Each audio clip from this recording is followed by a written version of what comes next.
Baik, Bismillahirrahmanirrahim. Assalamualaikum warahmatullahi wabarakatuh. Hamdan wa syukran lillah, salatan wa salaman ala rasulillah, la hawla wa la quwata illa billah ma ba'du. Taib, naltaqi fil fasli at-tasi'ah ma'a al-ustad Munzir al-Hasani wa la'allallahu ayyubarika hadzal liqa' insyaallah. Amin amin ya rabbal alamin. Taib, kelas 9 insyaallah hari ini nadrus al-lughah al-arabiyyah. Kita akan belajar tentang bahasa Arab atau at-tarjim. Fil liqa'i al-awwal, pada pertemuan pertama, nadrus anil kalam.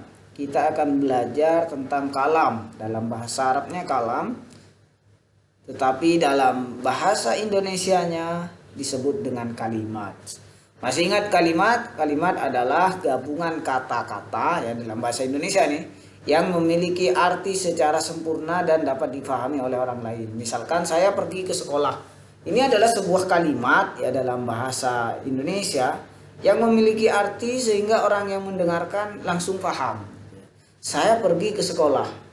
Jelas orang yang mendengarkan saya pergi ke sekolah itu paham bahwa saya akan pergi ke sekolah. Nah, itulah yang disebut dengan kalimat, gambarannya ya. Lalu bagaimana dalam bahasa Arab? Dalam bahasa Arab di buku itu silakan dibuka bukunya ya, untuk kelas 9. Al-kalamu huwal lafdzul murakkabul mufidu bil wad'i.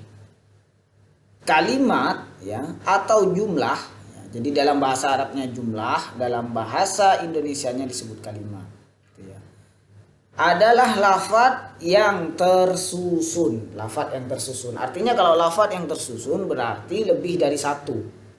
Jadi kalau satu ini tidak tersusun, nasi atau bolpen itu bukan tersusun. Kalau bolpen baru itu tersusun namanya.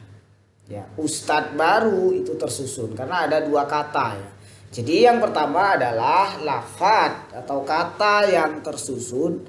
Yang kedua dan memberikan arti yang jelas dengan bahasa Arab. Memberikan arti yang jelas. Itu. Jadi meskipun tersusun, misalkan bolpen nasi, itu kan meskipun tersusun dari dua kata tapi tidak memiliki arti yang jelas itu. Bolpen susu itu maksudnya gimana?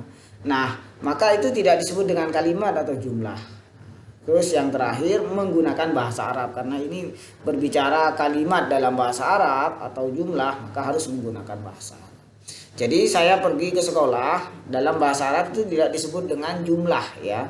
Kenapa? Karena menggunakan bahasa Indonesia. Nah, seperti contoh di sini. Muhammad telah makan roti. Ini adalah kalimat ya, kalimat. Nah, dalam bahasa Arabnya adalah kalimat Muhammad telah makan roti adalah akala Muhammadun al-khubzah. Nah, ini yang disebut dengan jumlah. Pertama, dia tersusun dari tiga kata. Akalah ya fi'il, Muhammadun fa'il, al-khubzah maf'ul ya. Ada tiga kata, berarti sudah tersusun. Ada arti yang jelas nggak? Ada. Artinya akala Muhammadun al-khubzah itu Muhammad telah makan roti. Artinya jelas. Menggunakan bahasa Arab, menggunakan bahasa Arab. Akala Muhammadun al-khubzah. Nah, ini yang disebut dengan jumlah. Nah, sedangkan sampingnya disebut dengan kalimat. Ya sama. Gitu ya. Ini bisa dikatakan kalimat ya atau jumlah, ini juga bisa dikatakan jumlah atau kalimat. Cuma bedanya ini bahasa Indonesianya, ini bahasa Arabnya.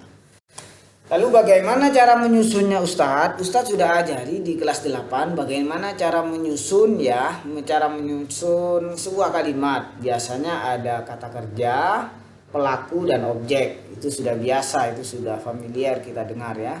Ada pelaku atau subjek, kemudian ada kata kerja, ini ya telah makan, ini kata kerjanya, roti adalah objeknya. Nah sama di bahasa Arab juga ada yang disusun pertama adalah bukan orangnya dulu, bukan subjeknya dulu, tapi predikatnya dulu, atau verbnya dulu, atau kata kerjanya dulu. Baru setelah itu, setelah kata kerjanya itu ada pelaku atau subjek ya. Selanjutnya ada objek gitu.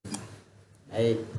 Seperti itu. Selanjutnya adhabu, saya pergi ilal madrasati, ke sekolah. Ini contoh-contoh kalam atau jumlah. Aliyun fil madrasah. Ali ada di apa? Aliyun fil masjidi. Ali ada di masjid. Qoma Zaidun, Zaid telah berdiri. Ini semuanya adalah jumlah. Kenapa? Karena dia tersusun, memiliki arti jelas ya, arti yang jelas, kemudian menggunakan masa. Jadi sangat mudah sekali. Ini contoh-contohnya. Zaid telah berdiri, qoma Zaidun. Umar telah duduk, kok ada Umarun. Umarnya taruh depan kalau bahasa Indonesia ya, pelakunya. Telah duduk itu adalah kata kerjanya dalam bahasa Indonesia. Tapi kalau dalam bahasa Arab itu kata kerjanya dulu taruh depan. Bahasa Arabnya duduk itu taruh depan, kok ada. Kemudian Umar taruh setelah duduk, Umarun gitu ya. Baik. Ini penjelasannya. Kalimat akala Muhammadun al-khubzam merupakan kalimat jumlah karena tersusun dari fi'il ya. Fi'ilnya mana? Akalah. Fa'il, mana fa'ilnya? Muhammadun. Kemudian dan maf'ul al-khubzah serta memberikan arti yang sangat jelas sekaligus terdiri dari bahasa Arab. Ada semua, begitu pula contoh-contoh setelahnya. Nah, adapun lafadz yang tidak tersusun maka tidak dinamakan kalimat atau jumlah, seperti lafadz Umarun saja. Lafadz Umarun merupakan lafadz yang berbahasa Arab, akan tetapi hanya satu kata dia, tidak tersusun minimal dua kata, maka lafadz Umarun tidak disebut kalam atau jumlah. Gitu. Kemudian selanjutnya, adapun lafadz yang tersusun dengan bahasa Arab, tersusun bahasa Arab sudah, namun tidak memberikan arti yang jelas, maka tidak disebut kalam atau jumlah. Seperti in qoma Zaidun, artinya jika Zaid berdiri. Jika Zaid berdiri, kan orang timbul pertanyaan, apa? Kenapa kalau Zaid berdiri? Nah, jadi lafadz in qoma Zaidun tidak dinamakan kalimat atau jumlah karena artinya tidak jelas, masih membutuhkan pertanyaan. Nah, ini tugas kalian. Kalau sudah memahami, kalau belum memahami bisa diputar-putar kembali video saya, bisa diulang lagi video saya, kemudian dibaca lagi buku saya. Insya Allah 3 kali saja. Biiznillah satafhamun, kalian akan paham ya. Baik, al-imtihan al-awwal, latihan pertama, at-tadrib al-awwal, sempurnakan kalimat di bawah ini supaya menjadi kalimat. Ini Ustadz sudah taruh qoro'ah fi'il. Berarti kalian tinggal nambah subjek di sini ya, dan objeknya apa. Subjek, ingat subjek itu harkatnya dhammah atau rofa, sedangkan objeknya itu nasab menggunakan fathah. Jadi di sini kotak-kotak yang kosong ini diisi 2 kalimat ya, 2 kata, di sini 1 kata, di sini 1 kata, di sini menjadi pelakunya ya, pelaku. Kemudian di sini jadi objeknya. Ingat pelaku itu rofa ya, rofa sudah kita bahas di kelas 8. Rofa itu bisa dhammah, bisa wawu dan seterusnya, dan nasab maf'ul bihnya. Jadi ini ditambah subjek tambah objek, subjek tambah objek. Sedangkan di sini bisa ditambah subjek dan di sini bisa juga objek. Tetapi ini adalah susunan jar majrur ya, karena ada huruf jar di sini.